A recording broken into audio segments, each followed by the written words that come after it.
দৃষ্টিভঙ্গির ফেসবুক পেজে যারা আছেন তাদের সবাইকে স্বাগতম। দেখি কজন আসেন, তারপর আমি আজকের যে আলোচনাটা সেটা শুরু করব। মধুরিমা এবং নিয়ে আজকে আমি এসছি দুপুর 12টার সময়। আমি জানি যে বড়দিন উপলক্ষে স্বাভাবিকভাবেই মানুষজন খুব আনন্দের মেজাজে আছেন, ফুর্তির মেজাজে আছেন, কিন্তু তারপরেও আমি আজকে এই আলোচনাটা নিয়ে এলাম। যদি কেউ থাকেন সঙ্গে তাহলে তারপর আমি আলোচনাটা শুরু করব।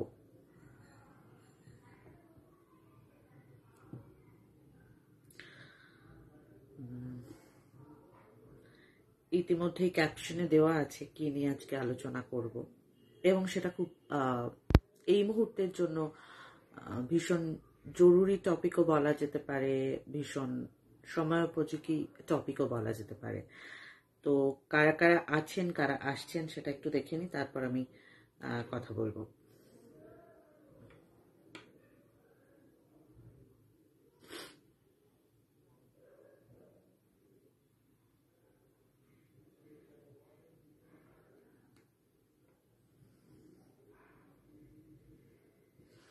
ছুটির মেজাজ চলছে, স্বাভাবিকভাবেই আমরা নিজেদের মনের মতো মানুষের সঙ্গে খুব বেশি করে সময় কাটানোর চেষ্টা করছি।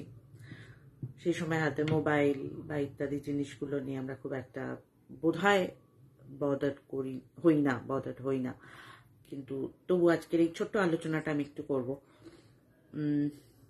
আমরা এই মুহূর্তে এখন আমরা খুব দেখতে পাই যে একটা জিনিস ভীষণ ট্রেন্ডিং, বা সেটা নিয়ে সবাই খুব আলোচনা করছে, বা সেটা অনেকেই অংশগ্রহণও করছেন। বিষয়টা কি না, আমরা দেখছি যে ইউটিউব, ইনস্টাগ্রাম, অনেক সময় ফেসবুকে ওই রিল নিয়ে আমরা মানুষজন ভীষণ ভীষণ ব্যস্ত, এবং সেটা করতে গিয়ে এমন হচ্ছে ছাদ, নিজের ঘর, এই জায়গাগুলো ছেড়ে দিয়ে আমরা অনেক সময় রেলওয়ে প্ল্যাটফর্ম, ট্রেনের ভিতরে, যে কোনো জায়গায় আমরা নেচে ফেলছি। নাচ খুব ভালো জিনিস শরীরের জন্য, স্বাস্থ্যের জন্য, কিন্তু সেটা যদি অন্য কারোর ভীষণ বিরক্তির কারণ হয় বা অন্য কাউকে কোনোভাবে অসুবিধায় ফেলে, সেটা কি আদৌ করা যায়? মানে আইনটা কি বলছে, এটা নিয়ে আজকে আমার আলোচনা। একটা তথ্য আপনাদের দিই যে একজন রিল বানাচ্ছিলেন, মুম্বাইতে ঘটেছে ঘটনাটা, শহর কলকাতায় নয়, তবে একজন রিল বানাচ্ছিলেন, সীমা কানোজিয়া তার নাম। 4 ডিসেম্বর এই ঘটনাটা ঘটেছে, আমি বলছি আজকে 24 ডিসেম্বর, প্রায় 20 দিন আগের ঘটনা। তবু আমি এটা নিয়ে বাংলার মিডিয়াতে সেই অর্থে কাউকে কথা বলতে দেখিনি বা লেখালেখি হতে এখনো আমার চোখে পড়েনি। আমি যদি মানে মিস করে গিয়ে থাকি তাহলে আমি জানি না, কিন্তু সীমা কানোজিয়া নাচছিলেন, যেমন আমরা সেই রিলস বা ভিডিওতে দেখি, যেখানে চলন্ত ট্রেন থেকে কেউ নাচছে চলন্ত ট্রেনের মধ্যে, কিংবা প্ল্যাটফর্মে সবে ট্রেন ঢুকছে সেই সময় প্ল্যাটফর্মে কেউ নাচছেন। এখানে দেখা গেছিল ছত্রপতি শিবাজি টার্মিনাসের একটা ঘটনা, যেখানে সীমা কানোজিয়া ট্রেন থেকে নামলেন লাফিয়ে প্ল্যাটফর্মে, এবং সেখানে দুজন প্যাসেঞ্জার তাদের প্রায় গায়ের ওপর হুমড়ি খেয়ে পড়ে আবার তিনি নাচতে শুরু করলেন। খুবই ভালো কথা এই পর্যন্ত। সেই ভিডিও তিনি ইনস্টাগ্রামে শেয়ার করেছিলেন, মানে রিল, সেখানে 70 থেকে 80 মিলিয়ন ভিউ হয়েছে, এবং এই ভিউগুলো থেকে অর্থ উপার্জন করা যায় সেটা হয়তো অল্প বিস্তর আমরা সকলেই জানি। এরপরেই কিন্তু রেলওয়ের পক্ষ থেকে তাকে ধরে নিয়ে যাওয়া হয় এবং একটি ভিডিও পোস্ট করানো হয় তার ইনস্টাগ্রাম পেজ থেকে, যেখানে দেখা যায় তিনি দুজন কনস্টেবলের মাঝখানে দাঁড়িয়ে রয়েছেন এবং তিনি ক্ষমা চাইছেন। তাকে দিয়ে তার ইনস্টাগ্রামে একটি চিঠি লিখিয়ে পোস্ট করা হয়, যেখানে তিনি বলেছেন যে কোনো ইউটিউবার বা রিল বানান যারা, বা কন্টেন্ট ক্রিয়েটার বলে যাদের দাবি রয়েছে নিজেদের প্রসঙ্গে, তো সেখানে তিনি ক্ষমা চেয়েছেন এবং বলেছেন এ ধরনের কাজ করা উচিত নয়।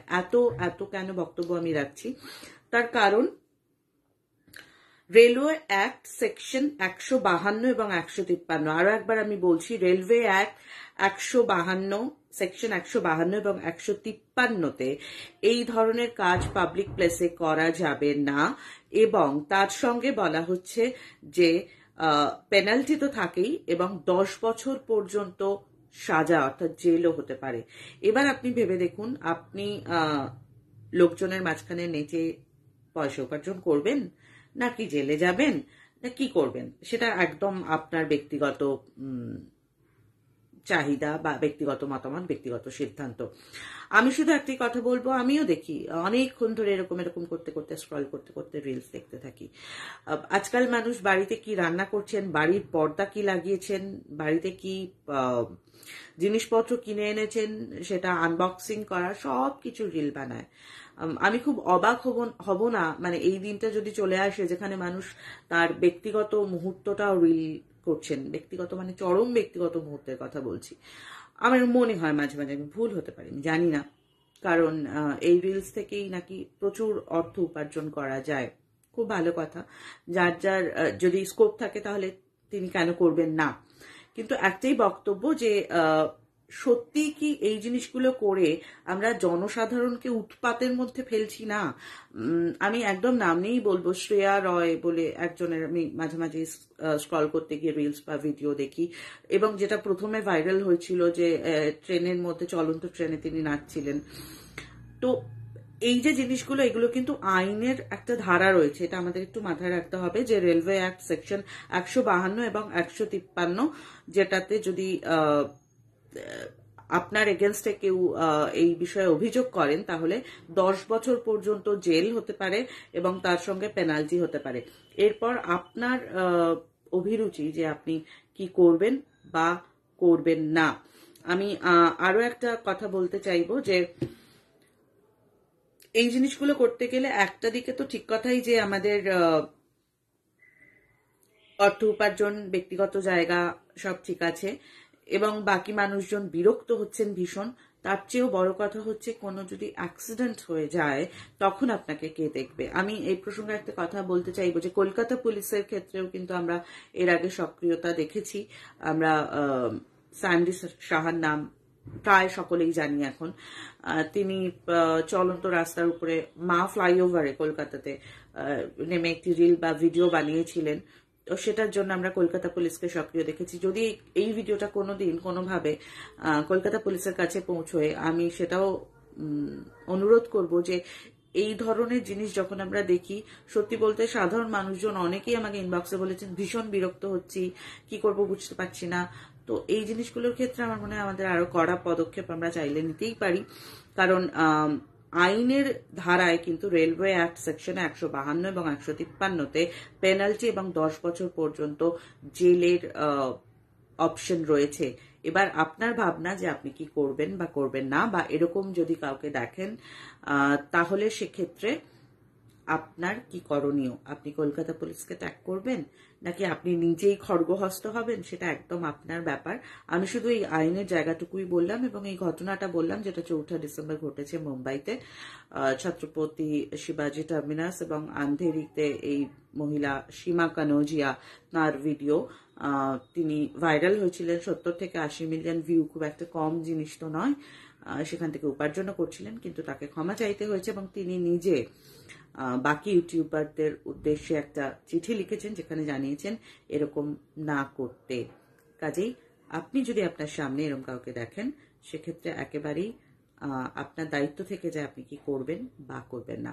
মধুরিমা এবং আজকের মতন এ পর্যন্তই। পরে যারা ভিডিওটা দেখবেন তারা কমেন্ট সেকশনে জানাবেন আপনাদের মতামত ঠিক কি। এরপর অন্য কোনো দিন অন্য কোনো বিষয় নিয়ে অবশ্যই আসবো। দৃষ্টিভঙ্গির ফেসবুক পেজে আমি মধুরিমা ছিলাম আপনাদের সঙ্গে। দৃষ্টিভঙ্গির YouTube channel, Facebook page, Instagram handle follow করতে থাকুন। কি কি সাজেশন আছে সেগুলো দিন, কি কি প্রোগ্রাম দেখতে চান সেগুলো জানান। খুব ভালো থাকবেন, বড়দিন খুব ভালো কাটুক আপনাদের সকলের। এখানে এই লাইভটা শেষ করছি, টাটা।